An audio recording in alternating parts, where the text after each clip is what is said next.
जय श्री राम, जय हनुमान, जय माता दी। श्रीमद् देवी भागवत पुराण की जय। 2024 सावन का दूसरा सोमवार है। आज मैं आपको सोमवार के उपाय बताता हूँ कि सोमवार के दिन जिनका अपना विवाह में बाधा आ रही है या जिनका ग्रस्त जीवन क्लेशमय है, मियाँ बीवी में झगड़े होते हैं, वो भोले शंकर को प्रसन्न करने के लिए और चंद्रमा को प्रसन्न करने के लिए, चंद्रमा को मजबूत करने के लिए, जिनका चंद्रमा कमज़ोर है, जिनका चंद्रमा राहु केतु के साथ बैठा हुआ है, जिनका चंद्रमा नीच का है, वह ये उपाय करें। सबसे पहले तो आप अपने माता पिता की सेवा करें, भाई बंधुओं की सेवा करें, सभी मनुष्य पशु पक्षियों की सेवा करें और अपना ज़्यादा से ज़्यादा हो सावन के महीने में अनाज का दान करें। इससे गौरी शंकर भगवान और परमात्मा और चंद्रदेव प्रसन्न होते हैं। आज के दिन सफ़ेद कपड़े डालें, सफ़ेद चीज़ खाएं और सफ़ेद चीज़ का दान करें, जिससे आपका चंद्र बहुत प्रसन्न हो जाएगा, मजबूत हो जाएगा और आपकी बुद्धि बढ़िया हो जाएगी। आपको डिसीज़न लेने में बड़ा अच्छा आपका मन बुद्धि काम करेगी। अब हम आगे चलते हैं। आज भक्तजनों श्रीमद् देवी भागवत पुराण की ओर। नवरात्र व्रत के प्रसंग में श्री रामचरित्र का वर्णन। जन्मेजय ने पूछा, भगवान राम ने देवी का सुखदायी नवरात्र व्रत क्यों किया था? उनका राज्याधिकार छीन जाने में क्या कारण था? तथा सीता जी का हरण हो जाने पर उनको प्राप्त करने के लिए क्या किया? व्यास जी कहते हैं, प्राचीन समय की बात है। श्रीमान राजा दशरथ अयोध्या में राज्य करते थे। सूर्यवंशी राजाओं में उनकी बड़ी प्रतिष्ठा थी। उनके यहाँ देवता और ब्राह्मण सदा आदर पाते थे। उनके 4 पुत्र हुए, जो राम, लक्ष्मण, भरत और शत्रुघ्न के नाम से जगत में प्रसिद्ध है। राजा को परसत्र रखने वाले वह बालक रूप और गुण में समान थे। राम की माता कौशल्या थी। कैकेयी से भरत का जन्म हुआ था और सुमित्रा से लक्ष्मण और शत्रुघ्न, यह 2 सुंदर बालक एक साथ उत्पन्न हुए थे। यह बाल अवस्था में ही धनुष और बाण लेकर खेला करते थे। तदंतर इनका संस्कार किया गया। इनके कारण राजा के सुख की वृद्धि हो रही थी। इतने में विश्वामित्र जी आए और यज्ञ की रक्षा करने के लिए कुमार श्री राम को उन्होंने महाराज दशरथ से मांगा। तब भगवान श्री राम की अवस्था केवल 16 वर्ष की थी। राजा ने लक्ष्मण सहित श्री राम को मुनि के साथ जाने की आज्ञा दे दी। प्रिय दर्शन राम और लक्ष्मण मुनि के साथ चले गए। उन्होंने रास्ते में ही भयंकर रूप वाली ताड़का नामक राक्षसी को मार डाला। वह राक्षसी मुनियों को सदा सताया करती थी। भगवान राम के एक ही बाण से उसका काम तमाम हो गया। यज्ञ की रखवाली करते समय श्री राम ने पापी सुबाहु के प्राण हर लिए। मारीच को भी मृत प्राय करके बाण के सहारे दूर फेंक दिया। इस प्रकार मुनि यज्ञ की रक्षा के इस गुरुतर कार्य को उन्होंने सहज ही संपन्न किया। फिर श्री राम, लक्ष्मण और विश्वामित्र यह सभी मिथिला के लिए प्रस्थित हुए। मार्ग में इन्होंने अहल्या का शाप से उद्धार किया। भगवान श्री राम की कृपा से वह परम पावन बन गई। फिर श्री राम और लक्ष्मण विश्वामित्र जी के साथ जनकपुर में पहुंच गए। वहां भगवान शंकर के धनुष को, जिसे तोड़ने के लिए जनक ने प्रतिज्ञा की थी, तोड़ दिया। तदंतर लक्ष्मी की अंशभूता जानकी का भगवान श्री राम के साथ विवाह हुआ। महाराज जनक की एक दूसरी पुत्री उर्मिला थी, उसे उन्होंने लक्ष्मण को सौंप दिया। उत्तम लक्षणों से संपन्न सुशील भरत एवं शत्रुघ्न, यह दोनों भाई कुशध्वज की कन्याओं के स्वामी बने। राजन, इस प्रकार इन चारों भाइयों का विवाह संस्कार उत्तम विधि के साथ जनकपुर में संपन्न हुआ। महाराज दशरथ ने देखा, मेरा पुत्र राजा राम राज्य संभालने के योग्य हो गया है। अतः उनके मन में श्री राम भगवान राम पर राज्य का भार डालने की इच्छा हो गई। तैयारियां होने लगी। उन्हें देखकर कैकेयी ने महाराज दशरथ से अपने पहले के 2 वर मांगे। उसने अपने पतिदेव महाराज दशरथ को वश में कर लिया था। उसने एक वर से तो अपने पुत्र महाभाग भरत को राजा बनाया जाए, यह मांगा, और दूसरा वर था कि श्री राम 14 वर्ष के लिए बन जाए। तदंतर कैकेयी के कथानुसार सीता और लक्ष्मण के सहित भगवान राम दंडकारण्य में पधार गए। वहाँ पर बहुत से राक्षस रहते थे। अमेयात्मा महाराज दशरथ को पुत्र के विरह से अपार दुख हुआ। पूर्व शाप की बात उन्हें याद भी थी, अतः उन्होंने अपने प्राण त्याग दिए।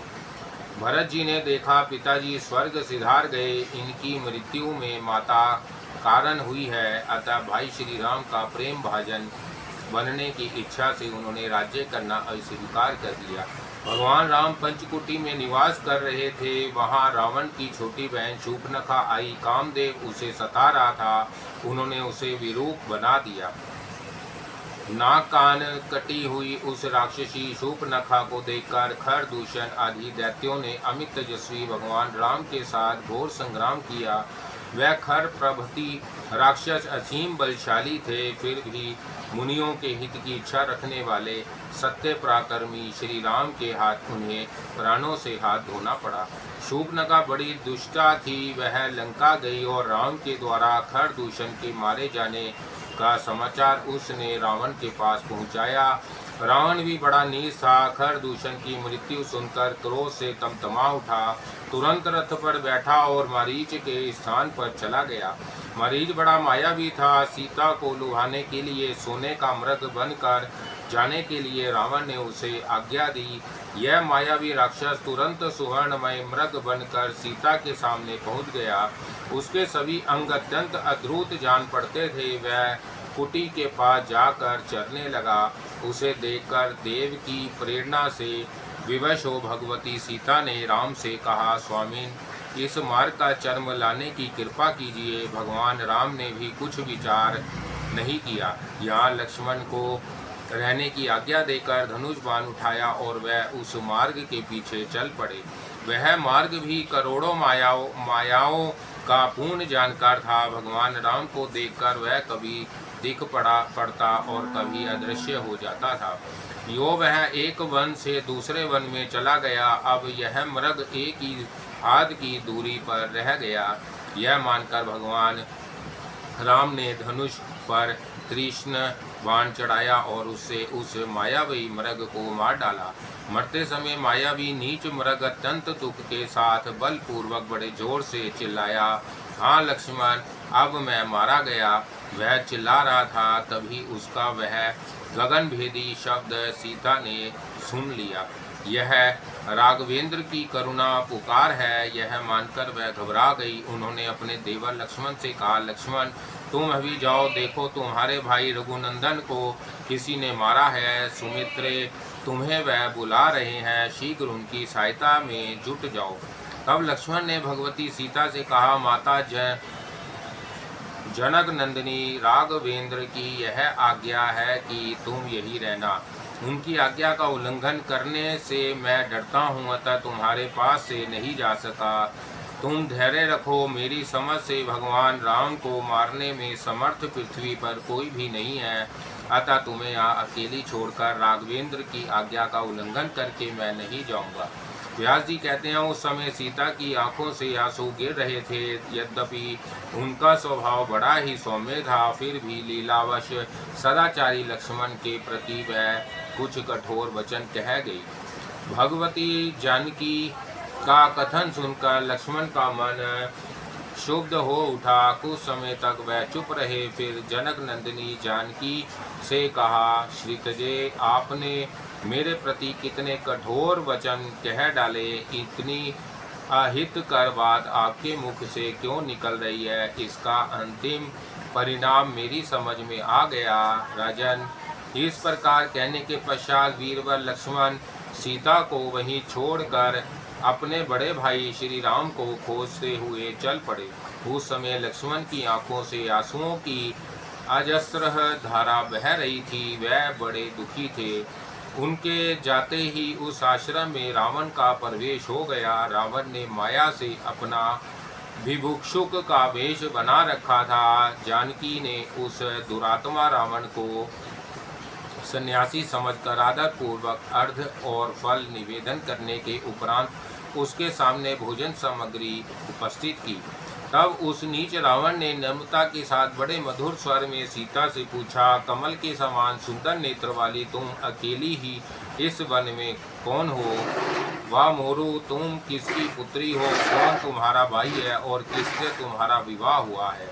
सुंदरी, तुम क्यों एक गवारिन स्त्री की भांति बिना किसी को साथ लिए यहाँ ठहरी हुई हो? प्रिय, तुम देव कन्या के समान श्रेष्ठ प्रतिभा वाली हो। तुम्हें ऊंचे महलों में रहना चाहिए। मुनि पत्नी की भांति इस निर्जन वन में तुम्हारे रहने का क्या कारण है? व्यास जी कहते हैं, रावण के उक्त कथन को सुनकर जनक कुमारी जानकी उत्तर देने लगी। देववश उस समय भी उनको मंदोदरी पति रावण दिव्य यति की जान पड़ा। सीता ने कहा, एक समृद्धशाली राजा है, उनका नाम महाराज दशरथ है। उनके 4 लड़के हैं। उनमें सबसे बड़े लड़के, जिनकी राम नाम से प्रसिद्धि है, मेरे पतिदेव हैं। राजा ने मेरे स्वामी को 14 वर्ष के लिए वनवास दे दिया। इसमें केकई निमित्त हुई थी, अतः लक्ष्मण के साथ वह यहाँ निवास करते हैं। मैं जनक की पुत्री हूँ। मुझे लोग जानकी कहते हैं। भगवान शंकर का धनुष तोड़कर श्री राम ने मुझे अपनी पत्नी बनाया है। उन्हीं के बाहुबल से सुरक्षित मैं इस निर्जन वन में रहती हूँ। सुवर्ण में मृग देखकर उसे मारने के लिए अभी मेरे पतिदेव गए हैं। फिर भाई की पुकार सुनकर लक्ष्मण का भी इस क्षण उधर जाना हो गया है। उन राम और लक्ष्मण की भुजा के प्रताप से ही मैं यहाँ निर्भय रहती हूँ। मेरे वनवासी जीवन व्यतीत करने का यही सब वृतांत है। मेरे पतिदेव और देवर दोनों महानुभाव अब आते ही होंगे। वह आकर आपकी विधि पूर्वक पूजा करेंगे। सन्यासी भगवान विष्णु के स्वरूप है, अतः आप मेरे पूजा के पात्र बन चुके। किंतु इस भयंकर वन में बहुत से राक्षस रहते हैं। यहीं पर एक आश्रम बना है, इसी से मैं आपसे पूछती हूँ, आप मेरे सामने सच्ची बात बताने की कृपा करें। आप सन्यासी के वेश में इस जंगल में पधारे हुए कौन है? रावण ने कहा, मैं लंका का समृद्धिशाली राजा रावण हूँ। मेरी स्त्री का नाम मंदोदरी है। सुंदरी, तुम्हें पाने के लिए ही मैंने ऐसा रूप बना लिया है। वाराहोए अभी बहन शूर्पणखा के प्रेरणा करने पर मैं यहाँ आया हूँ। खर और दूषण दोनों भाई जन स्थान में मारे गए, यह समाचार मुझे मिल गया था। अतः अब तुम उस मानव पति को छोड़कर मुझे नरेश को अपना स्वामी बनाओ। राम राज्य से च्युत हो गया है, उसके मुख पर सदा उदासी छाई रहती है। शक्तिहीन होकर वह वन में रहता है। सुंदरी, तुम मेरी पटरानी बनो। मंदोदरी तुमसे नीचे होकर रहेगी। मैं तुम्हारा दास हूँ, तुम मेरी स्वामिनी बनने की कृपा करो। संपूर्ण लोकपालों पर मुझे विजय मिल चुकी है, फिर भी मेरा मस्तक तुम्हारे चरणों में घूम रहा है। जनकी, अब तुम मेरा हाथ पकड़कर मुझे सनाथ बनाने की कृपा करो। अबले तुम्हारे लिए पहले भी मैंने तुम्हारे पिता से याचना की थी। उस समय जनक ने यो कहा था कि मैंने धनुष तोड़ने की शर्त रखी है। भगवान शंकर का धनुष मेरे हाथ टूट जाएगा, इस भय से मैं स्वयंवर में गया ही नहीं। परंतु तभी से मेरा विराहातुर मन तुमसे आसक्त होकर बार बार गोते खा रहा है। तुम इस वन में रहती हो, यह सुनकर मैं यहाँ आया हूँ। अब तुम मेरे परिश्रम को सफल बनाने की कृपा करो। जय माता दी। सीता हरण और देव के विषय में राम लक्ष्मण की बातचीत, श्री नारद जी द्वारा नवरात्र व्रतोपदेश और श्री राम का व्रत करना। व्यास जी कहते हैं, रावण के ये कुतिसद वचन सुनकर माता जनक की भय से व्याकुल हो उठी, उनका सारा शरीर कांप गया। फिर मन को स्थिर करके उन्होंने कहा, पुलत्स्य कुमार रावण, तू काम के चंगुल में फंसकर क्यों इस प्रकार की घृणित बातें बक रहा है? अरे मैं हाट की वेश्या नहीं हूँ, महाराज जनक के कुल में मेरा जन्म हुआ है। रावण, तू लंका चला जा, भगवान राम तुझे अवश्य मारेंगे, मेरे लिए ही तेरी मृत्यु होगी, यह बिल्कुल निश्चित बात है। इस प्रकार कहकर भगवती जानकी पर्णशाला में यहाँ अग्नि स्थापन किया हुआ था चली गई। उस समय जगतै को रुलाने वाले रावण के प्रति दूर हो यह आवाज़ उनके मुख से निकल रही थी। तत्पश्चात रावण अलसी रूप में आकर पर्णशाला के पास पहुंच गया और उसने जबरदस्ती सीता को पकड़ लिया। सीता भय से घबरा कर रोने लगी, हाँ राम, हाँ राम, हाँ लक्ष्मण। इस प्रकार की करुणा ध्वनि उनके मुख से निरंतर निकल रही थी। उधर नीच रावण ने उन्हें पकड़ा और रथ पर बैठाकर वह तुरंत चल पड़ा। जाते समय मार्ग में अरुणानंदन जटायु ने उसे घेर लिया। फिर उस वन में ही रावण और जटायु का भयंकर युद्ध आरंभ हो गया था। रावण के हाथों जटायु की सत्ता स्थिर हो गई। तब वह राक्षस सीता को लेकर लंका चला गया। बेचारी सीता कुर्री पक्षी की भांति विलाप कर रही थी। दुष्ट रावण ने अशोक वाटिका में सीता के रहने की व्यवस्था कर दी। उनके पास राक्षसियों का पहरा लगा दिया। साम दान दंड भेद सभी नीतियाँ बरतने पर भी रावण सीता को अपने सदाचार से ना डिगा सका। उधर भगवान राम भी सुवर्णमय मृग को तुरंत मारकर उसे ले आश्रम की ओर बढ़े।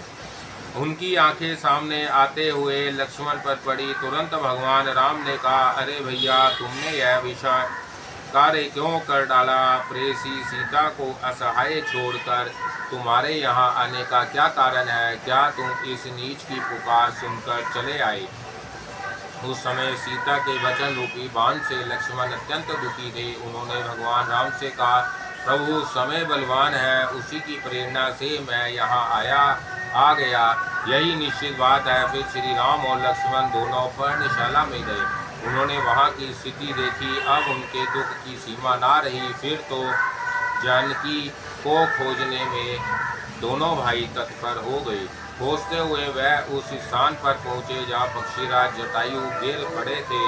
पृथ्वी ने पक्षीराज को गोद में लिटा लिया था। अभी शरीर में प्राण थे। जटायु ने कहा, थोड़ी देर की बात है, रावण द्वारा जनक नंदिनी जानकी हरी गई है। मैंने उस नीच राक्षस को रोक लिया था, परंतु अंत में उसकी शक्ति सफल हो गई, जिससे मुझे समरंग में लेट जाना पड़ा। इस प्रकार कहने के पश्चात जटायु के शरीर से प्राण प्रणय कर गए। भगवान के स्पर्श से उनका शरीर पवित्र हो चुका था। राम और लक्ष्मण ने अपने हाथों पक्षीराज की पारलौकिक क्रिया संपत्र की। तदंतर वह वहाँ से आगे बढ़े।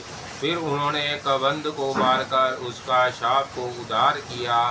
कबंध के प्रस्ताव पर ही सुग्रीव से राघवेंद्र की मित्रता हुई। वीरवर बाली भगवान के हाथ स्वर्ग सिधार गया। कार्य साधन कराने की आशा से श्री राम ने किष्किंधा का वह उत्तम राज्य सुग्रीव को सौंप दिया। वही लक्ष्मण सहित भगवान राम बहुत समय तक ठहरे रहे। रावण द्वारा हरी गई प्रेसी सीता के विषय में उनका चित्त सदा चिंतित रहता था। एक समय की बात है, सीता के विरह से अत्यंत व्याकुल होकर भगवान राम ने लक्ष्मण से कहा, सौमित्रे, जानकी का कुछ भी पता ना चला, उसके बिना मेरी मृत्यु बिल्कुल निश्चित है। जानकी के बिना अयोध्या में मैं पैर ही ना रख सकूंगा। राज्य हाथ से चला गया। वनवासी जीवन व्यतीत करना पड़ा। पिताजी सुरधाम सिधारे, स्त्री हरी गई, पता नहीं देव आगे क्या करेगा। मनु के उत्तम वंश में हमारा जन्म हुआ। राजकुमार होने की सुविधा हमें निश्चित सुलभ थी, फिर भी वन में हम असीम दुख भोग रहे हैं। सौमित्रे, तुम भी राजसी भोग का परित्याग करके दुर्देव की प्रेरणा से मेरे साथ निकल पड़े। लो, अब यह कठिन कष्ट भोगो। लक्ष्मण, विदेह कुमारी सीता बचपन के स्वभाववश हमारे साथ चल पड़ी। दुरात्मा देव ने उस सुंदरी को भी ऐसे गुरुतर दुख देने वाली दशा में लाट पटका। रावण के घर में वह सुंदरी सीता कैसे दुखदायी समय व्यतीत करेगी। उस साध्वी के सभी आचार बड़े पवित्र हैं, मुझ पर वह अपार प्रेम रखती है। लक्ष्मण, सीता रावण के वश में कभी भी नहीं हो सकती। भला जनक के घर उत्पन्न हुई वह सुंदरी दुराचारणी स्त्री की भांति कैसे रह सकती है। भरतानुज, यदि रावण का घोर नियंत्रण हुआ तो जानकी अपने प्राणों को त्याग देगी, किंतु उसके अधीन नहीं होगी, यह बिल्कुल निश्चय बात है। वीर लक्ष्मण, कदाचित जानकी का जीवन समाप्त हो गया तो मेरे भी प्राण शरीर से बाहर निकल जाएंगे, यह ध्रुव सत्य है। इस प्रकार कमल लोचन भगवान राम विलाप कर रहे थे। तब धर्मात्मा लक्ष्मण ने उन्हें श्वासन देते हुए सत्यता पूर्वक कहा, माँ भावो, संप्रति इस दैन्य भाव का परित्याग करके धैर्य रखिए। मैं उस नीच राक्षस रावण को मारकर माता जानकी को ले आऊँगा। जो विपत्ति और संपत्ति दोनों स्थितियों में धैर्य धारण करके एक समान रहते हैं, वह ही बुद्धिमान है। कष्ट और वैभव प्राप्त होने पर उसमें रचे पचे रहना, यह मंदबुद्धि मानवों का काम है। सहयोग और वियोग तो होते ही रहते हैं, इसमें शोक क्यों करना चाहिए। जैसे प्रतिकूल समय प्राप्त होने पर राज्य से वंचित होकर वनवास हुआ है, सीता हरी गई, वैसे ही अनुकूल समय आने पर सहयोग भी हो जाएगा। भगवान, इसमें कुछ भी अन्यथा विचार करने की आवश्यकता नहीं है, अतः अब आप शोक का परित्याग कीजिए। बहुत से वानर है, श्री जानकी को खोजने के लिए वह चारों दिशाओं में जाएंगे। उनके प्रयास से माता सीता अवश्य आ जाएंगी, क्योंकि रास्ते के विषय में जानकारी प्राप्त हो जाने पर मैं वहां जाऊंगा और पूरी शक्ति लगाकर उस नीच रावण को मारने के पश्चात जानकी को ले आऊंगा। अथवा भैया, सेना और शत्रु घन सहित भरत जी को बुलाकर हम तीनों एक साथ हो शत्रु रावण को मार डालेंगे, अतः आप शोक ना कीजिए। राघव, प्राचीन समय की बात है, महाराज रघु एक ही रथ पर बैठे और उन्होंने संपूर्ण दिशाओं पर विजय प्राप्त कर ली। उन्हीं के कुल दीपक आप हैं, अतः आपका शोक करना किसी प्रकार शोभा नहीं देता। मैं अकेले ही अखिल देवताओं और दानवों को जीतने की शक्ति रखता हूँ, फिर मेरे सहायक भी हैं। तब कुलाधाम रावण को मारने में क्या संदेह है।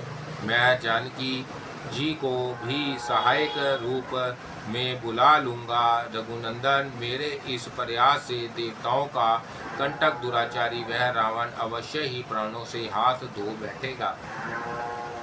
रावण सुख के बाद दुख और दुख के बाद सुख चाके की भांति निरंतर आते जाते ही रहते हैं। सदा कोई एक स्थिति नहीं रह सकती, जिसका अत्यंत दुर्लभ मन सुख और दुख की परिस्थिति में तदनुकूल हो जाता है, वह शोक के अथाह समुद्र में डूबा रहता, उसे कभी सुख नहीं मिल सकता। आप तो इनसे परे हैं। रघुनंदन, बहुत पहले की बात है, इंद्र को भी दुख भोगना पड़ा था।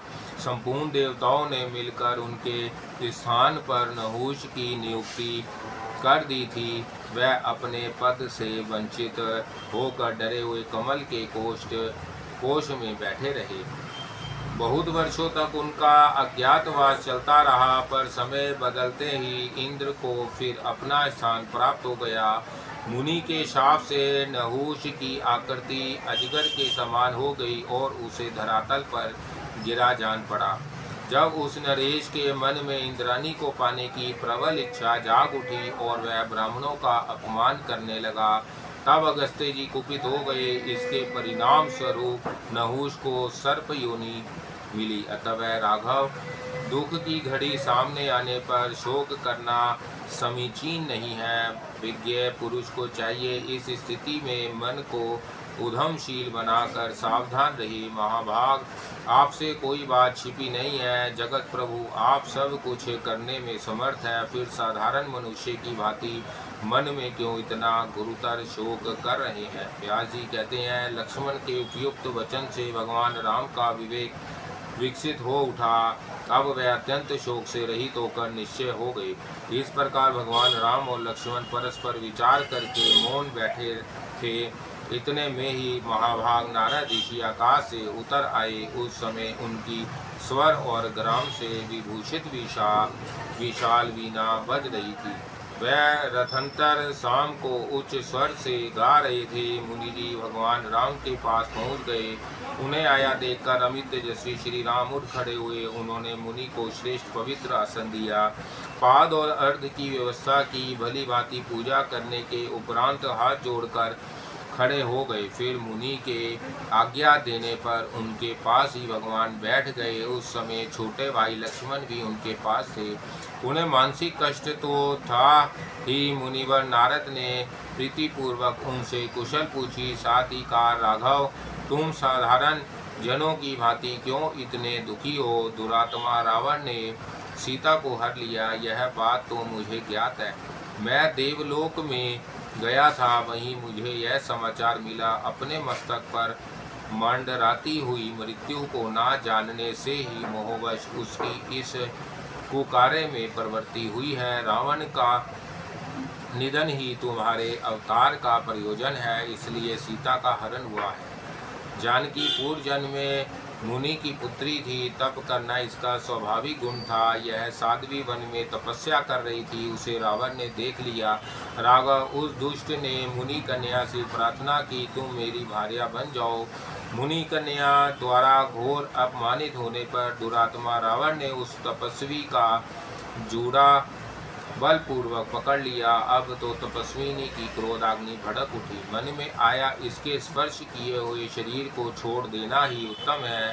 राम उसी समय उस तापसी ने रावण को शाप दिया, दुरात्मा, मेरा संहार करने के लिए मैं धरातल पर एक उत्तम स्त्री के रूप में प्रकट होऊंगा कि मेरे अवतार में माता के गर्भ से कोई संबंध नहीं रहेगा। इस प्रकार कहकर उस तापसी ने शरीर त्याग दिया। वही ये सीता है जो लक्ष्मी के अंश से प्रकट हुई है।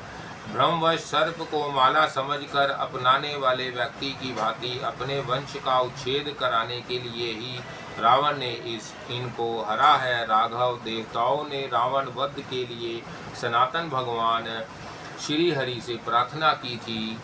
परिणाम स्वरूप रघुकुल में तुम्हारे रूप में श्री हरि का प्रकाट्य हुआ। महाबाहो, धैर्य रखो। सदा धर्म में तत्पर रहने वाली साध्वी सीता किसी के वश में नहीं हो सकती। उनका मन निरंतर तुम्हारे ध्यान में संलग्न है। सीता के पीने के लिए स्वयं इंद्र एक पात्र में रखकर कामधेनु का दूध भेजते हैं और उस अमृत के समान मधुर दूध को वह पीती है। कमल पत्र के समान विशाल नेत्र वाली सीता को स्वर्गीय सुरभि गौ का दुग्ध पान करने से भूख और प्यास का किंचित मात्र भी कष्ट नहीं है। यह स्वयं मैंने देखा है। राघव, अब मैं रावण वध का उपाय बताता हूँ। इस अश्विनी महीने में तुम श्रद्धा पूर्वक नवरात्र का अनुष्ठान करने में लग जाओ। राम नवरात्र में उपवास, भगवती का आराधन तथा सविधि जप और होम संपूर्ण सिद्धियों का दान करने वाले हैं। बहुत पहले ब्रह्मा, विष्णु, महेश और स्वर्गवासी इंद्र तक इस नवरात्र का अनुष्ठान कर चुके हैं। राम, तुम सुखपूर्वक यह पवित्र नवरात्र व्रत करो। किसी कठिन परिस्थिति में पड़ने पर पुरुष को यह व्रत अवश्य करना चाहिए। राघव, विश्वामित्र, भृगु, वशिष्ठ और कश्यप द्वारा इस व्रत का अनुष्ठान हो चुका है, यह निश्चित बात है। अतः राजेंद्र, तुम रावण वध के निमित्त इस व्रत का अनुष्ठान अवश्य करो। व्रतासुर का वध करने के लिए इंद्र तथा तिरपुर वध के लिए भगवान शंकर भी इस सर्वोत्कृष्ट व्रत का अनुष्ठान कर चुके हैं। महामाते मधु को मारने के लिए भगवान श्री हरि ने सुमेरु गिरी पर यह व्रत किया था। अतः राघव, सावधानी पूर्वक विधि के साथ तुम्हें भी वह व्रत अवश्य करना चाहिए। भगवान राम ने पूछा, दयानिधे, आप सर्व ज्ञान संपन्न है, विधि पूर्वक यह बताने की कृपा करें कि वह कौन देवी है, उनका क्या प्रभाव है, वह कहाँ से अवतरित हुई है तथा उन्हें किस नाम से संबोधित किया जाता है। नारद जी बोले, नारद सुनो, वह देवी आधा शक्ति है, सदा सर्वदा विराजमान रहती है। उसकी कृपा से संपूर्ण कामनाएं सिद्ध हो जाती हैं। आराधना करने पर दुखों को दूर करना उसका स्वाभाविक गुण है। रघुनंदन ब्रह्मा प्रभृति संपूर्ण प्राणियों की निमित्त कारण वही है। उस शक्ति के बिना कोई भी हिल डुल तक नहीं सकता। मेरे पिता ब्रह्मा सृष्टि करते हैं, विष्णु पालन करते हैं और शंकर संहार करते हैं। इनमें जो मंगलमयी शक्ति भाषित होती है वही है देवी है। त्रिलोकी में जो सत असत कही कोई भी वस्तु सत्तात्मक रूप से विराजमान है, उसकी उत्पत्ति में निमित्त कारण इस देवी के अतिरिक्त और कौन हो सकता है। जिस समय किसी की भी सत्ता नहीं थी, उस समय भी इस प्राकृतिक शक्ति देवी का परिपूर्ण विग्रह विराजमान था। इसी की शक्ति से एक पुरुष प्रकट होता है और उसके साथ यह आनंद में निमग्न रहती है। यह युग के आरंभ की बात है। उस समय यह कल्याणी निर्गुण कहलाती है। इसके बाद यह देवी सगुण रूप से विराजमान होकर तीनों लोकों की सृष्टि करती है। इसके द्वारा सर्वप्रथम ब्रह्मा आदि देवताओं का सृजन और उनमें शक्ति का आधान होता है। इस देवी के विषय में जानकारी प्राप्त हो जाने पर प्राणी जन्म मरण रूपी संसार बंधन से मुक्त हो जाता है। इस देवी को जानना परम आवश्यक है। वेद इसके बाद प्रकट हुए हैं, अर्थात वेदों की रचना करने का श्रेय इसी को है। ब्रह्मा आदि महानुभावों ने गुण और कर्म के भेद से इस देवी के अनंत नाम बतलाए हैं और वैसे ही कल्पना भी की है। मैं कहाँ तक वर्णन करूँ। रघुनंदन आकार से शाकार पर्यंत जिसने वर्ण और स्वर प्रयुक्त हुए हैं, उनके द्वारा भगवती के असंख्य नामों का ही संकलन होता है। भगवान राम ने कहा, विप्रवर आप इस व्रत की संक्षिप्त विधि बताने की कृपा करें, क्योंकि मैं प्रति पूर्वक श्री देवी की उपासना करना चाहता हूँ। श्री नारद जी बोले, राम समतल भूमि पर एक सिंहासन रखकर उस पर भगवती जगदम्बा को पधराओ और 9 रात तक उपवास करते हुए इनकी आराधना करो। पूजा सविधि होनी चाहिए। राजन, मैं इस कार्य में आचार्य का काम करूंगा, क्योंकि देवताओं का कार्य शीघ्र सिद्ध हो, इसके लिए मेरे मन में प्रबल उत्साह हो रहा है। व्यास जी कहते हैं, परम प्रतापी भगवान राम ने मुनिवर नारद जी के कथन को सुनकर उसे सत्य माना। एक उत्तम सिंहासन बनवाने की व्यवस्था की और उस पर कल्याणमयी भगवती जगदम्बा के विग्रह को पधराया। व्रती रहकर भगवान ने विधि विधान के साथ देवी पूजन किया। उस समय अश्विनी मास आ गया था। उस किष्किंधा पर्वत पर यह व्यवस्था हुई थी। 9 दिनों तक उपवास करते हुए भगवान राम इस श्रेष्ठ व्रत को संपन्न करने में संलग्न रहे। विधिवत होम पूजन आदि की विधि भी पूरी की गई। नारद जी के बताए हुए इस व्रत को राम और लक्ष्मण दोनों भाई प्रेम पूर्वक करते रहे। अष्टमी तिथि को आधी रात के समय भगवती प्रकट हुई। पूजा होने के उपरांत भगवती सिंह पर बैठी हुई पधारी और उन्होंने श्री राम लक्ष्मण को दर्शन दिए। पर्वत के ऊंचे शिखर पर विराजमान होकर भगवान राम और लक्ष्मण दोनों भाइयों के प्रति मेघ के समान गंभीर वाणी में वह कहने लगी। भक्ति की भावना ने भगवती को परम प्रसन्न कर दिया था। देवी ने कहा, विशाल भुजा से शोभा पाने वाले श्री राम, अब मैं तुम्हारे व्रत से अत्यंत संतुष्ट हूँ।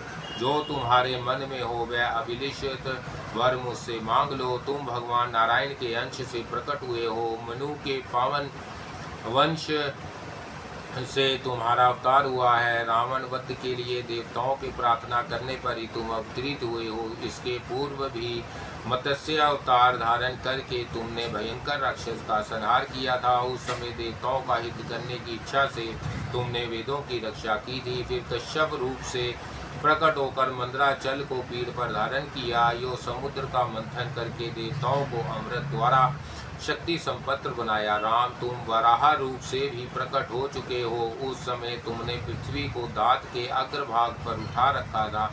तुम्हारे हाथों हिरण्याक्ष की जीवन लीला समाप्त हुई थी। नरसिंह रूप धारण करके तुम हिरण्याकश्यप को मार चुके हो। रघुकुल में प्रकट होने वाले श्री राम, तुमने नरसिंह अवतार में प्रहलाद की रक्षा और हिरण्याकश्यप को मारा।